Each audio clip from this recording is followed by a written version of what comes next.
Bonjour à toutes, bonjour à tous. Bienvenue sur Solaris, la petite chaîne dédiée au monde de l'astronomie, du cosmos et de l'ailleurs. Pour les nébuleuses planétaires, beaucoup d'astronomes placent en tête la nébuleuse de l'Altaire, Messier 27, ou l'anneau de la Lyre, Messier 57. Pour ma part, je place également le fantôme de la Lune, ou NGC 6781, dans le top 3 des plus belles nébuleuses planétaires.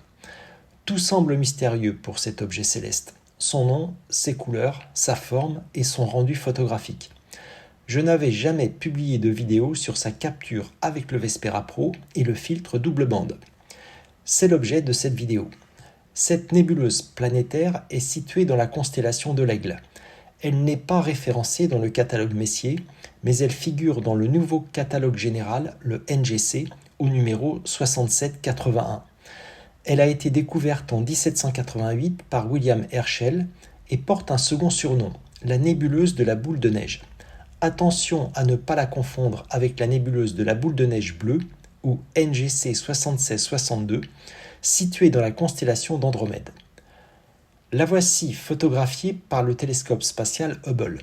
Les gaz en expansion éjectés par l'étoile centrale en fin de vie sont bleu-vert dans la zone centrale et brun-rouge en périphérie.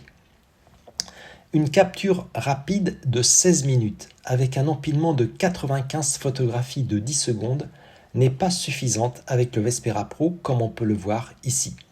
C'est l'inconvénient majeur du Vespera Pro qui nécessite des temps de pause longs, surtout en ciel pollué et même avec le filtre double bande. Après une capture longue d'1 heure et 51 minutes, soit l'empilement de 670 photographies de 10 secondes, le résultat est meilleur. On distingue bien la couleur bleu-verte centrale et le brun-rouge en périphérie. La zone floue et diffuse en bordure nord-nord-est est bien visible.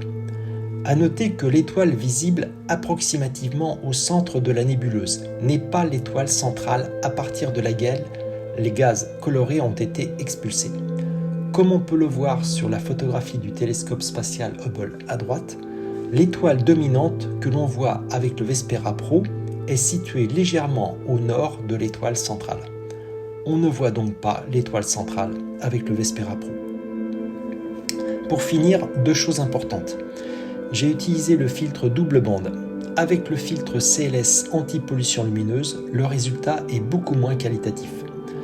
Enfin, j'ai utilisé les réglages balance d'origine, pas les nouveaux traitements proposés dans la dernière mise à jour du 9 juillet dernier qui sont moins performants. Voilà pour le fantôme de la Lune que je vous conseille vivement de photographier. Cette vidéo est maintenant terminée, merci de l'avoir regardée. Abonnez-vous à ma chaîne pour être informé des prochaines vidéos. Laissez-moi un pouce vers le haut. À bientôt sur Solaris.